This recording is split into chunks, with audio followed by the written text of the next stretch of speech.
Hello and welcome to Down and Dirty with Darci. I'm your host, Darci Smith, also known as Career Coach Darci.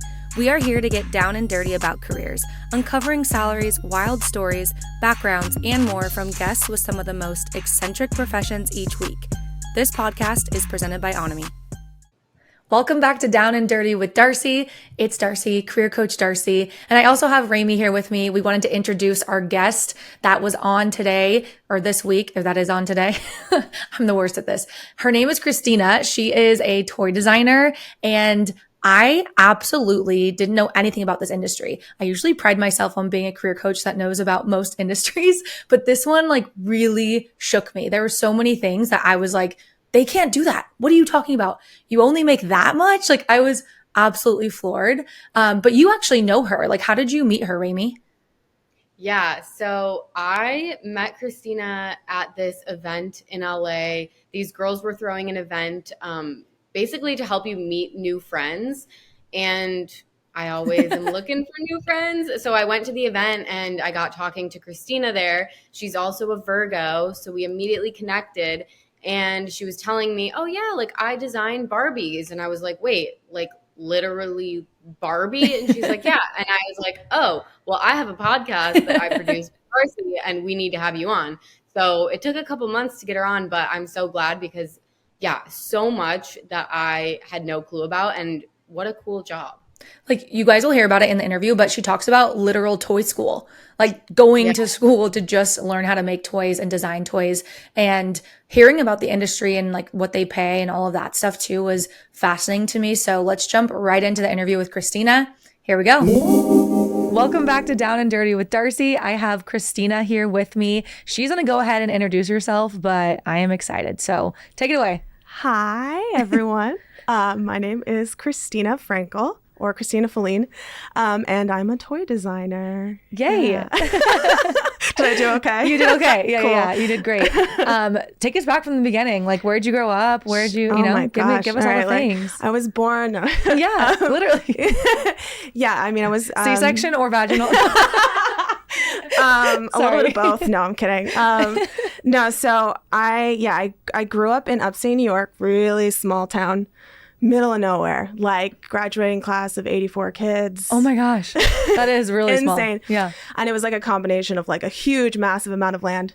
And I loved art from really young age. And then, I definitely had the small town mindset. I was like, I gotta can I swear? Yes. Get the fuck out of here. Yeah, I was like, I really need to get the fuck out of here. I did not like it. I was a liberal black sheep in the middle of a very redneck town that I was not vibing with. So I applied to one college and one college only, FIT. Okay. So what was the plan if you didn't get in? I don't know. I didn't have foresight. I was 17 years old. I don't know shit. Yeah. I was just I want to go here, and I'm just gonna... Is it, what's manifest FIT? Fashion Institute. Fashion Institute of Technology. Mm-hmm. It's in New York City. Okay. It's on in the fashion district in Chelsea, if anybody knows anything about New York City. Yeah. And I went there for fashion design, and I had an interesting journey there too, because I kind of didn't really know if I wanted to do fashion design. I think there was Yeah. I'm going to go too deep now. No, love deep. Okay.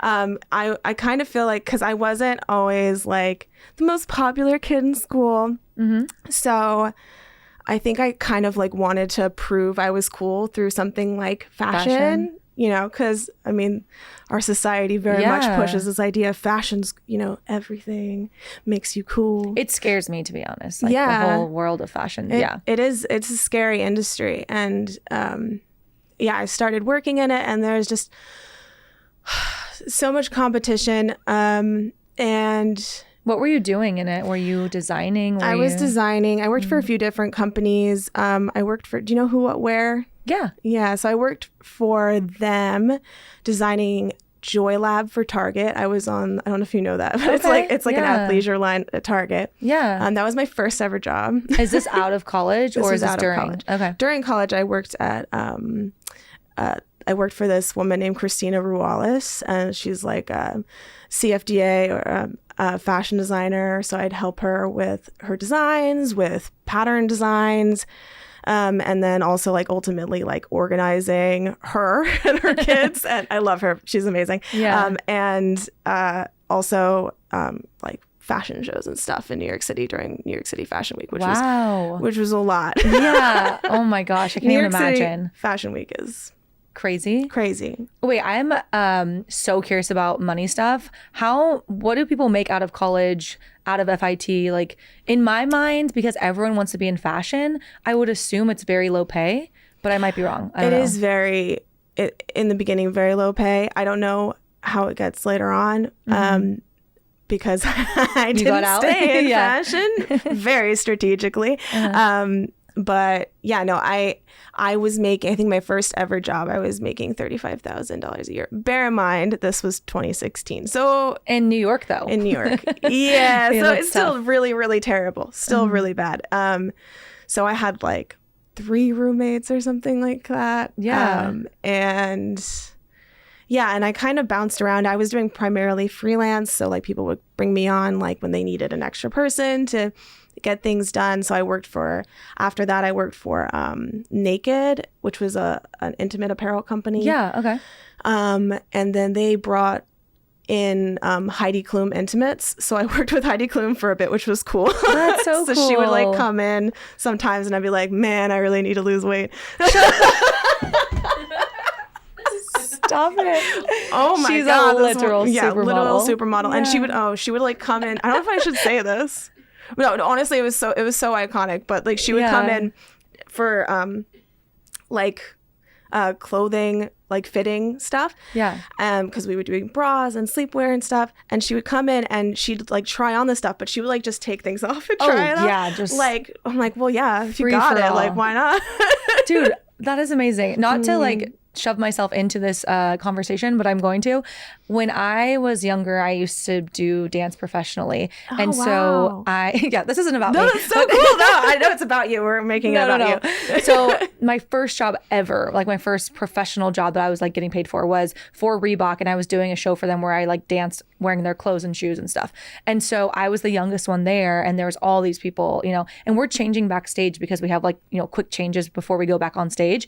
And and my parents have to be there with me because I'm a minor. I think I was like maybe 8 or 9. Wow. And I'm just seeing people ripping off their clothes. I've never seen naked men, naked women, to be honest. Like I've never seen anything. And I was just like, and my mom was like, I saw your eyeballs, just like, yeah, what is happening? That is very much the fashion industry. Yeah, like it's just the norm. Yeah, very normal. Mm-hmm. I worked a lot of different fashion shows in the early part of my fashion years. And it was a lot of that, a lot of like, stylists trying to steam clothing on models, crazy stuff. God. Yeah, I yelled at a couple stylists for stuff like it's on their bodies. On their bodies, and they're using. Yeah, isn't that crazy? What? I know. Do they not know how steam works? No, and this poor girl, because she's like 17, right? Because they're always really young. Yeah. I mean, I wasn't much older. I think I was probably like 21, 22, but I remember seeing it happen. And I already didn't like this stylist to begin with, but I was just like, what are you doing? This girl's body and her face is her livelihood. Like, why are you? But that is really a pretty good example of what the fashion industry is like. You're very disposable. I'm like really shitting on the fashion industry right now. No. I don't think it's things that people haven't heard. Yeah. And I mean, there's pros and cons to every single career for sure. Mm-hmm. But I will say, because of your experience being so young in it, I think that's the hardest part, right? Is when you're just entering it. And I have met people that have great experiences later on, but pretty much everyone has the same story of how difficult it is those first couple, if not 10 years or so before you really move in. So how long did you stay in it before you left? 5 years. Okay. Bouncing around doing different things for different companies. And then, I don't know, I just was not happy. It's very millennial depression vibes. Yeah. And I was like kind of juggling around ideas of what I wanted to do instead. And I remember, because FIT also has a toy program, and they actually have the first ever toy program in America. It was the first one that ever was created. And so I knew about it. And I don't know, I remember like I was like watching doll videos. There's like these DIY doll videos that people do, like repaints of dolls. Okay. This one chick, Delightful, which I'm like obsessed with. I love watching her stuff. But I would watch that, and it would make me like, it kind of inspired me, and I just started drawing again. And I was just like, I haven't really gotten into really drawing in so long. I feel like there's like something to this. And I remember I was walking by FIT one day, just like on a stroll in New York City. And I was like, I'm just gonna call the toy program and like see if they're still accepting people. Yes.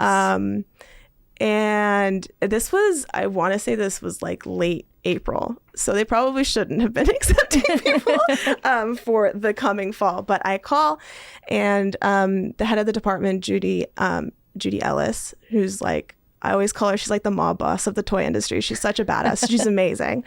And she answers the phone, and I say like, hey, I really want to be in this program. Are you still accepting for the fall? And she says, I mean, technically no, but technically I do whatever the fuck I want. I love her so much. Perfect introduction to her. Yeah, she's amazing. And she's like, come in Friday. I think it was like Tuesday. And she's like, come in Friday and show me your portfolio. And I'm like, crap, I don't have a toy portfolio. Yeah. It's like old fashioned stuff. So I like drew up a few things, and I went drew up things that could be toys. Did you like try and like make it towards that? I don't think so. I think I was just kind of showing that I could art. I can do art. I can do art. Yeah. So I brought that to her, and she was like, I love your stuff, really want you in the program. But like, for fairness, you have to do this test that all of these other students had to do to get in, which most of the students had like, I think half a year to get it done. And I had a month, which was crazy. Yeah. Yeah. And I did it. And I got in, and then it was just a whirlwind of insanity, because it's like this very high intensity program, very intense. They only allow like up to 20 people in the program at a time. Very exclusive. How long is it? How long is the program? 2 years. Whoa. Yeah. 2 years? Did you have to quit your job? Oh, yeah. So you're fully in. I had to get loans. Oh my goodness. I just like, my dad was like, what are you doing? Yeah. And I was like, I believe that I'm going to be good at this. I just like, I felt it. I love this so much. This is so inspiring. Because Thank you. Look at you now. You I know. Literally are a toy designer. I know. And I was 28 too. I feel like people I'm going to like give a little preachy moment right now. This is a career podcast. Let's go. That's true. I feel like people always say like, well, it's too late for me. But I'm just like, do what you fucking love. Like, you only get to live one time. Why suffer through the bullshit? Like, working sucks enough as it is, even if you're doing what you love. But if you hate it, right, it's going to suck even more. Yeah. And you have to do that for the majority of your life. Every day you have to live with these people, you have to work with these people, and like, yeah, I don't know. That's end of rant. No, I love that. I get this all the time. I mean, I'm a career coach. People are talking to me about wanting to pivot, wanting to get out of something they're miserable in. And the thing I hear most is, I'm either too old, or it's too late for me, or I just can't do what that person did. They obviously had help, or there was some reason why they did it that I can't do it. There's like an excuse there of why not. And it's like, sure, that could be the case for some situations. Like, for sure, they get help, or somehow they knew somebody, right? But that's not the case for everybody. People are doing it. You took out loans to live in New York 2 years. Like, that's not easy. Yeah, no. And you had already gone to FIT. And I had already gone. Luckily, I had already, the loans were paid and were good. But Oh gosh. Yeah. But, so you do the program, and tell us a little bit. I'm interested. What kind of things do you do in the program? Oh man, it's really intense. So if you're like, you want to go, just know you're probably not going to sleep for like 2 years. I feel like we're talking about med school. Like, no, we actually have a joke about FIT that the toy program is like med school for toy designers. Yeah, it's intense. We had, I'm trying to like even figure out how to explain what it was like. Like, I feel like I have a trauma response when I think about it. No, I really loved the program. But so we did a lot of different things. We had different classes. So we had like sketching classes, concept classes. We had drafting classes, which is like old school drafting with like the drafting paper and a drafting board and like, rulers. And that was a very intense class. But for some reason, I think my inner Virgo made it so I was good at that class. But it was just like very like everything needed to be perfect. If there was one erase mark, you got points taken off, intense. And if it was like bad enough, they'd make you redo it. And this was something that would take like hours, like 6 hours to do more. Gosh. Like usually it was like after we were done, like at school, you would stay at school until 2 a.m. every single day. And that only because it closed at 2 a.m. So we had to leave. Like if we had an option, we would have stayed. Yeah. Because there was just so much to do to get things done. What was there a graduation rate, or attrition rate rather? But so of the 20 people. Yeah. So we went in with, I think 19 people, 11 people graduated. Wow. So a lot of people dropped out. Yeah. Or were told to leave. That is sort of like a thing with the toy program, that you can get kicked out of it. Like if you're not performing well enough. Wow. But this is like literally a world I know never in my life. It's a really niche community. So niche. Yeah. It's so niche. And then like the toy program itself is very niche because like so few people get in. Right. But but the thing that's a plus is that Judy, she's like so connected in the toy industry that, if she likes you, if you kick ass, she'll get you a job at places like Hasbro, Mattel.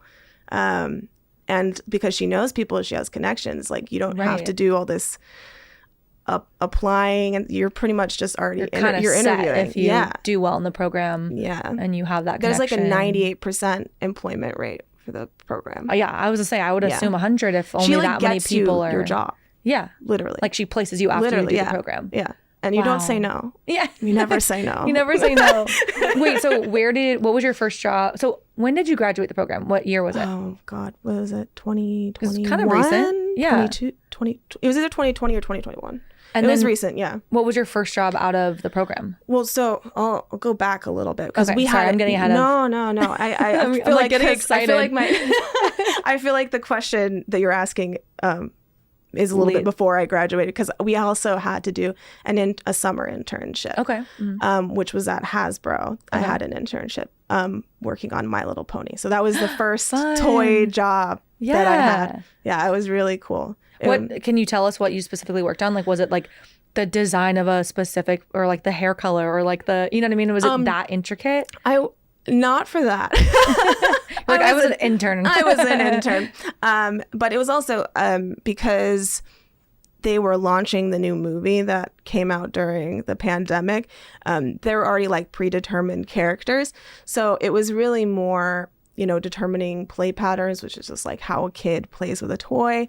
Oh, and I didn't think about that. Yeah, it's a really important aspect of toy design. Yeah. And then... Yeah, so there's that. And then there's also like what we call tech packs or spec sheets, where it's like you have, see, I knew I was going to do that eventually. It's okay. Everyone does it. where I, like, you have a product and then you kind of call out different things about it, the size, the color, if it's a plush, what fabric it's using, if it's hard goods, what kind of plastic, etc. And then you send this information to the factory, and it's basically just like a blueprint for them to follow to create your design. Okay. So that's a big part of really any design industry, unless like you're working in graphic design, but any like product design. So fashion, normal product design, industrial design, all of that is going to be, there's going to be a lot of tech packs. Yeah. A lot. If you don't like them, then don't do it. Go into design. Yeah. Mm-hmm.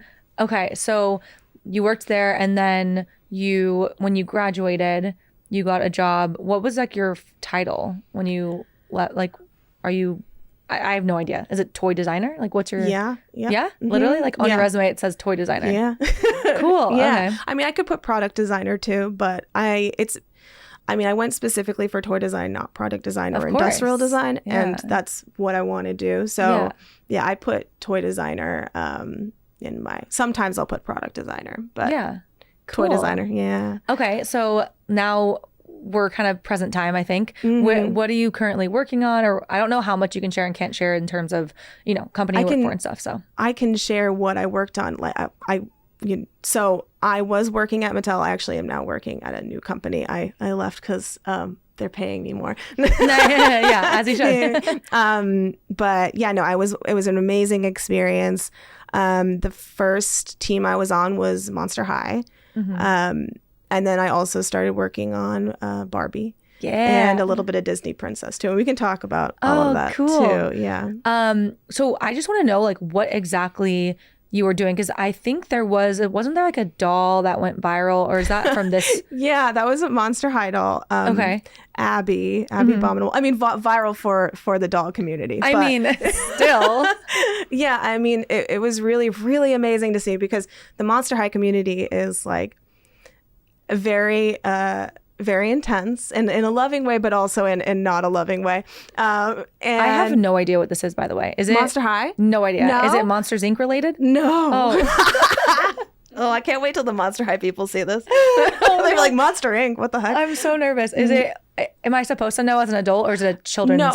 It came out in 2010. So What? I only knew about it because I was working in the fashion industry, and it was something people talked about. But I've been described sort of as like goth Barbie. Oh, I would love this. Yeah, no, it's amazing. I remember it coming out in 2010 and me being like, why the hell didn't they have this as I was a kid? Yeah. Because I mean, now I look like a normal person because I'm lazy. But like back in the day, I was hella goth. Yeah. I was like, I didn't know what a natural hair color was. Right. Yeah. We love that over here. I've had every color of the rainbow, I think, on my hair. Me too. Yeah. Me too. It's been a long time. I'm like, I'm getting older. I want to see my hair color before I go gray. Right? Like, what is it actually? Is that again?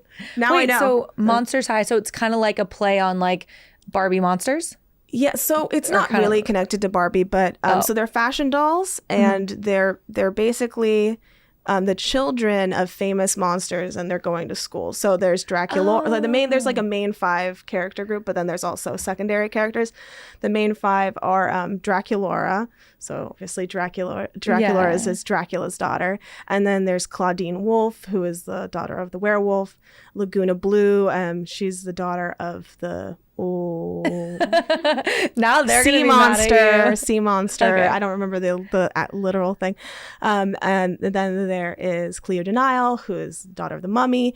And then last there is, oh God, we got to edit this part out. I don't remember. They're gonna yell at you. No, Abby isn't actually one of the main 5. Why am I forgetting? Wait, we have a producer here that can actually look it up. Why this what happened that Googling. It says there's 750 dolls. $750? Oh yeah, there's a lot. There's a lot. Oh my gosh. Abby's she's like a secondary character, but she's like a secondary main character. She's pretty because you designed Abby. Oh my God, Frankie. Okay. I can't believe I forgot Frankie. So Frankie is also really amazing because they are the first ever non-binary doll, which is amazing. Ooh, that is really cool. Yeah. And Frankie Stein, whose daughter of Frankenstein. Yeah. So, okay. Yeah. Nice. Okay. So then you worked on Abby, which is, and I also designed all of the pets for all of the main characters too. So all of their little tiny cute pets I designed too. That is so cool. Was a lot of fun. Yeah. Yeah. They're like little monster pets. It must be so cool to see literally like your ideas come to life. I can't even imagine. Like, I have this idea. I'm sure, I mean, I don't know. I could be wrong. But do you work on like a team? Yeah. And you guys like collaborate, talk about it, and you design it, whatever. And then it gets to like become something. And you're like, hey, that is what I saw in my head. Yeah. No, that's 100% correct. That is so cool. Okay. So back to the viral doll. Abby. Because it's exciting. And it was like sold out, right? Because it like did well on Doll Talk. It keeps on selling out, which is crazy. It was supposed to come out June 1st. But it got pushed a month because people kept on pre-ordering it, and now they don't have guess enough production to give people it like right now, which is crazy. But yeah, there was an overwhelmingly positive response to it, and I was really excited because she's my baby. Like she was my first ever. Like they fully like trusted me with everything. We're like, just do your thing. I had so cool. Little oversight on it for some reason. I don't know. I think they just forgot about me because I was new. They're like, she'll be fine. But yeah, I don't know. I didn't really know what to do at first. Yeah. When it first came out, like I went from having like 400 followers. I know I like normal. Like really famous people, like this is nothing, but I got like 1,000 followers in a day. I was like, what the heck? How did they associate it with you though? How did they figure out? I made a post that I was just like, I'm really excited that because she's also a character on Nickelodeon, and they used my design to create that character. This is so cool. Oh my gosh. Yeah. So awesome. I just kind of announced when her episode came on Nickelodeon, I was like, oh, it was really amazing, redesigning this amazing character, because it's the third generation of Monster High. So it's not the first iteration of what she was. So it's like a redesign. But I was just like, oh, it was so cool to be able to redesign her. And then people saw my concept sketch and they were like, this is amazing. But what really ended up having it blow up was when the doll leaked, which always happens. Yeah. So I don't know where they get this stuff from. They're like little mini doll sleuths. I don't know how they find it. I know, it's crazy. Yeah. Yeah, I love talking to them too. They're a lot of fun to talk to. Oh, you can talk to like. Well, yeah, I like go on doll Twitter, which is like such a special weird place that I can't wait to like examine all these things after this podcast. You really should. Yeah, they're a really fun community, like very nerdy, which is very me. Like I grew up on the internet, like on weird forums. Yeah. Were you a Tumblr girl? Yes. Yeah, maybe a little. But that was like college. But I'm talking like before middle school with like Neopets and Gaia Online. They'll know what that is. Yeah. Just like really, really nerdy, like anime and stuff I love like that. And so then you can like tell who they are that are leaking, obviously, because they're leaking it from an account. Yeah. I mean, we don't know how they get it, but there's an account that it gets leaked from. But she was leaked and everybody just loved her. Yes. Which was crazy. Because they're picky. Yeah. They're really picky. You're like, this could go one of two ways. Like, I was scared because, I love her. And I remember I would talk to my friends at Mattel and I would be like, if this comes out and they hate her, I don't think I can handle that. I think I'm going to cry. Like, I think I'll cry. And luckily that didn't happen because I don't think my fragile disposition could have handled it. But they loved her. I love this view. By the way, we're totally going to put a picture of this like on YouTube when we're talking about it and or social clips online. So here she is. I told you, look at the camera. Oh my God.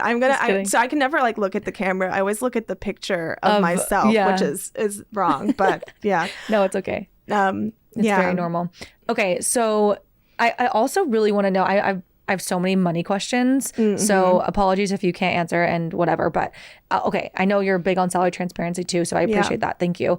My first question is, do you get like royalties or anything when the doll does well? Is there any incentive there? I wish. Okay, I just didn't know how the industry worked. Okay, not in America. There are other countries that have laws that their designers have to be given a percentage for new ideas. New IP, not necessarily like a doll that I designed that's already exists within a brand, but like let's say if I came up with Monster High, in other countries they would be obligated to give me a percentage, but in America, because we live in a capitalist society, they're not required to do that, and in fact, a lot of companies, especially bigger ones, have you sign a non-disclosure agreement, but also a contract where basically anything you do from the time that you start till the time that you stop working there, they own. So if I just draw something on a Post-it, they own that. They wanted to create that and make it can't be yours. Mm-hmm. Wow. And so like even if I came up with something in my basement which I don't have, but at 2 my basement at 2 a.m, you know, they would own that. Even so you can't side hustle at all. No. Yeah. So not if it's connected to art in any way. Right. So I'm like, if you were like, oh, I want to make my own toy on the side, blah, blah, blah, whatever, or design and like send it off to some, you know, person to create it. Like there's none of that. Oh, no. No, my ass would get sued. No idea. Hard. Yeah. What? Okay. So then pay wise, are you guys hourly? Are you salary?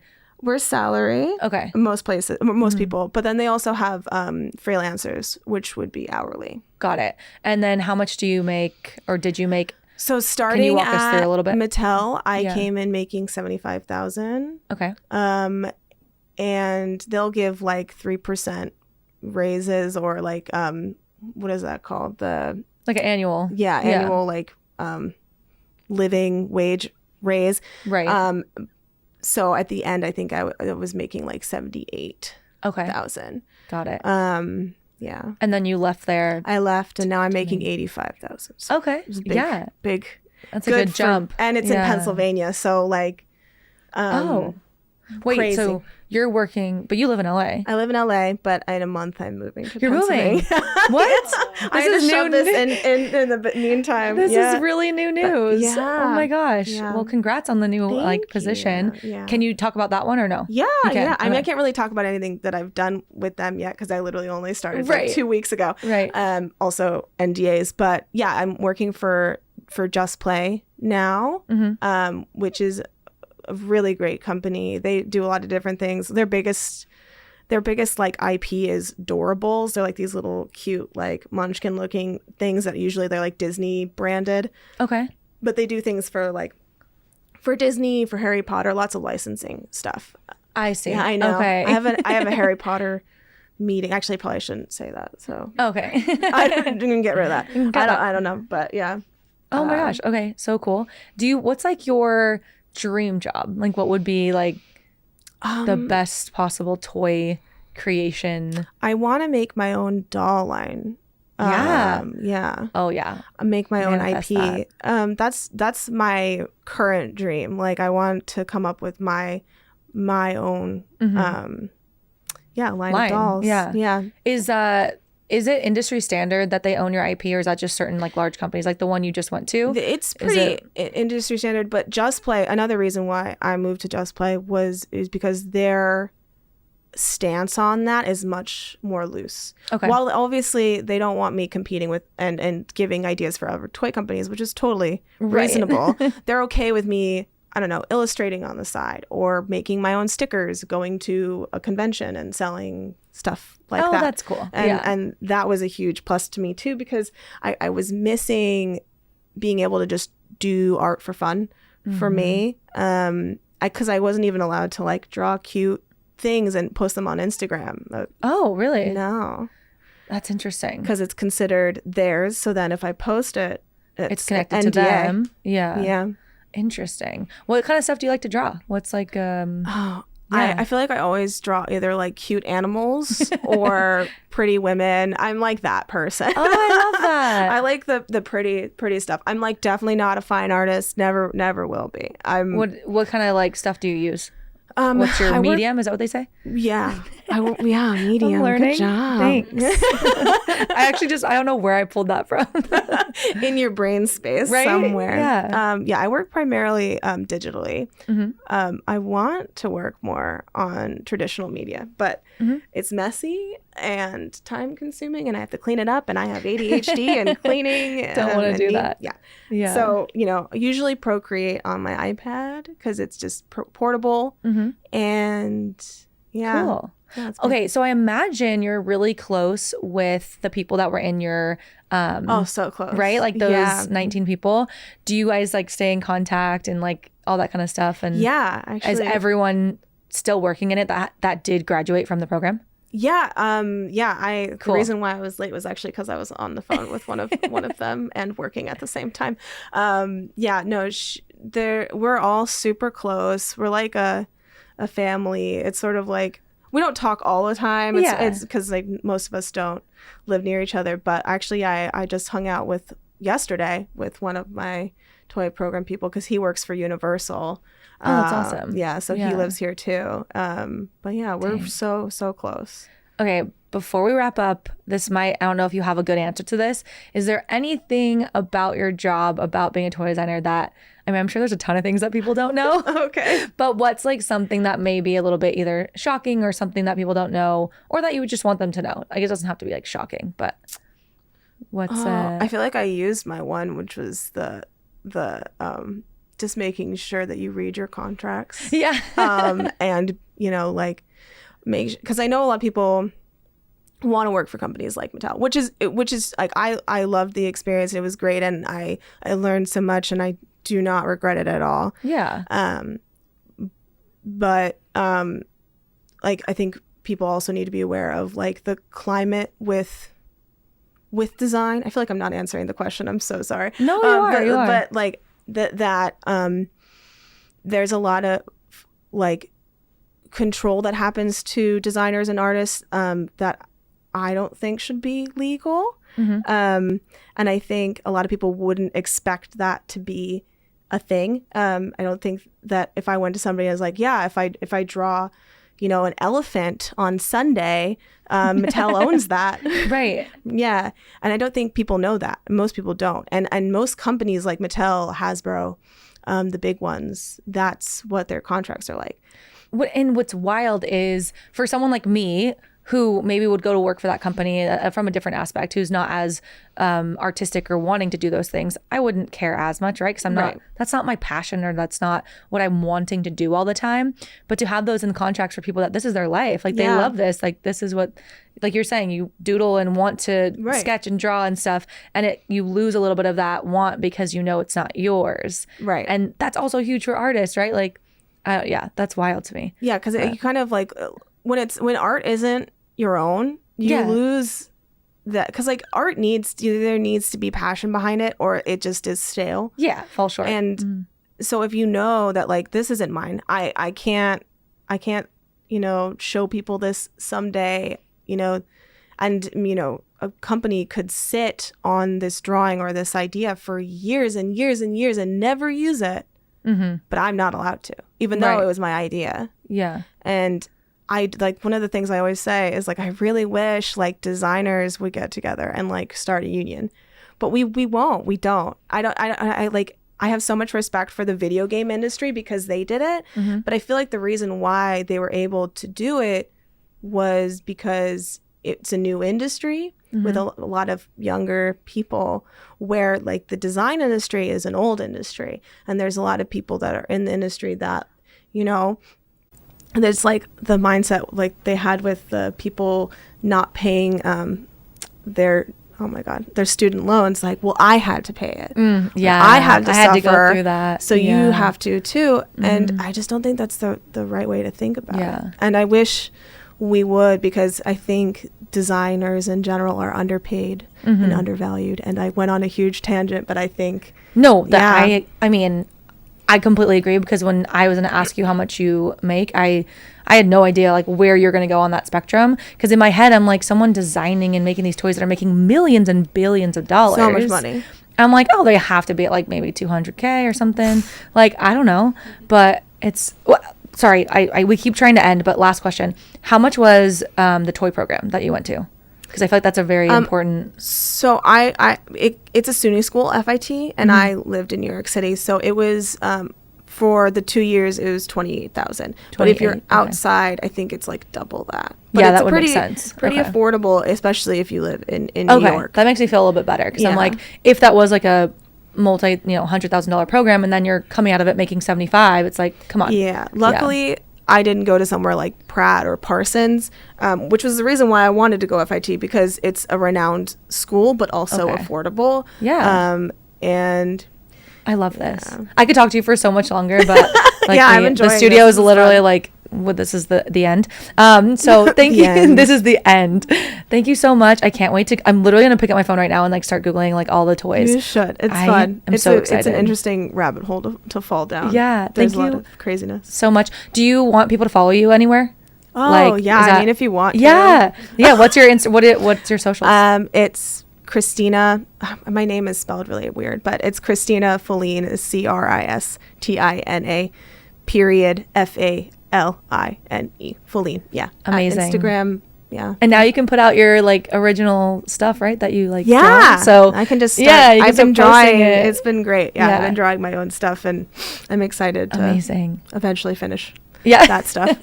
Well, thank you so much for coming on. I really appreciate it. Thank you for having me. This was amazing. Crazy and fun. And yeah. I feel really cool now. Bye.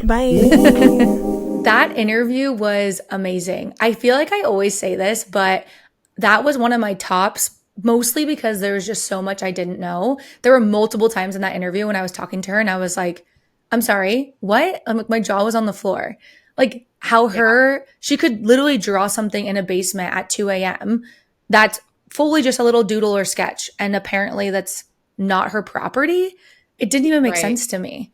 Like, no, it's so crazy. And then to top that, when she said like how much she was being paid, my expectations were like, oh, people designing these toys that make companies billions of dollars, they could be getting paid so much. And to hear that, I mean, good salary, but I was just expecting it to be in the hundreds of thousands. So that was shocking to me. Definitely. I thought that, or they at least got royalties more often than none when a certain toy does well or something. There was just so much I learned. It was unbelievable. But speaking of learning, let's jump into our career column for the week. I always feel kind of awkward at the end of an interview. What do I say at the end? Okay, this is so fun because the interviews should be a good time, good conversation. It shouldn't feel like they're interrogating you. And if they do, that's probably a sign it's not going to be the best environment. So at the end of the interview, I totally understand feeling a little bit awkward. But what I would recommend is having something that you always say, like some sort of go-to to wrap it up, right? Something like, I really enjoyed this interview. I'm looking forward to hearing more about the process, or I'm going to go ahead and send you guys a thank you follow-up email. Do you mind if I grab your business cards, right? Something that you just know that you're going to say, so you don't have to feel that awkward feeling of, okay, do I get up? Do I leave? What happens? It's like you control that narrative of when it's going to end by asking them either a question or excited about a follow-up or something like that. But I would say that's the best way to go about it. Just ask for their business cards, tell them you're going to follow up, thank them for their time. If a handshake's appropriate, I don't know, and this maybe a little elbow bump or something nowadays, but something like that. Or if it's on Zoom, same thing, tell them you're going to follow up and that you're excited about the next steps. That's the most important. Okay. You talk a lot about working with recruiters, but I've never actually worked with one. How do I find a good recruiter? This might be difficult, but there's a little bit of luck involved and a little bit of strategy.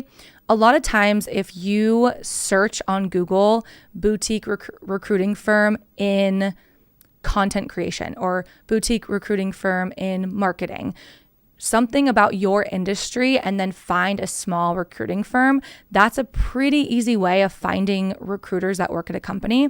You can also search for a recruiter or talent acquisition on LinkedIn. But I would say the best way that I've seen a lot of my candidates start working with recruiters is applying to their jobs. So you'll see jobs online that don't actually have a company associated with it. And it's usually because the recruiter's trying to cover up the company name because they don't want other recruiters trying to get their clients, if that makes sense. So it's not always a bad thing if you don't see a company name. It just means that a recruiter's working on it. So if you apply to their job, or sometimes they'll have their email, you can directly email them and say, hey, I'm not the perfect fit for this role, but here's my resume. Here's what I do. I would love to work with you in the future. And to be honest, you might have to go through a few recruiters to find a good one, but that would be the best bet in trying to find a recruiter. I told my job I was leaving because I found a better opportunity that pays me more. And then they match the offer and want me to stay. What should I do? This is a loaded question because there's a lot of reasons why you should go and why you should stay. If you are leaving for anything other than money, meaning they aren't treating you well, you're burnt out, don't let the money like cloud your judgment just because they matched that opportunity. Think about the real reason why you were leaving. Do you not have enough growth at that company? There's usually a reason why you chose to leave other than money. If it's just about money, I would ask them, have a candid conversation with the company that decided to match it, the current company you're working at, and just make sure that you guys can be transparent.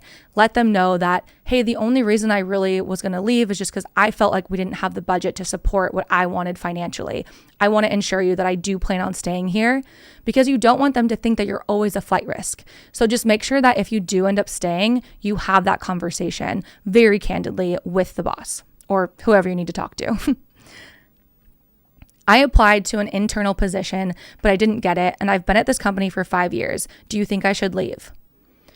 I think only you can answer that, but my advice would be to ask yourself why you didn't get the position. If you truly believe in your heart that that position was meant for you and you were supposed to get that position, every reason, everything you do, it just makes sense for you to get that promotion and that internal position, then there might be something else going on. They might not value you as someone at that company, and ask yourself that hard question, because it might be time to leave.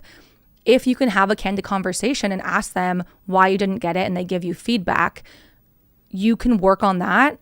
And then the next time you apply to a similar position within the company and you still don't get it, I think that's a really big indicator that you should probably move on. But get to the root of the problem and the reason why you didn't get that position. That would be your first step, and then make your decisions from there. And I think that's it. That's it. Career column. Done. All right, that's the end of the episode. We will see you guys next week. Bye. Thanks for listening to that Onomy podcast. Onomy is a creator-led educational platform that teaches you the things you wished you learned in school so you can thrive in adulthood. Onomy lessons are completely free, and they're taught by some of your favorite creators from around the internet. Head to onomy.co to start learning about things like budgeting, investing, taxes, how to thrive in your relationships, how to find your dream job, and so much more. That's onomy.co, onomy.co. See you there.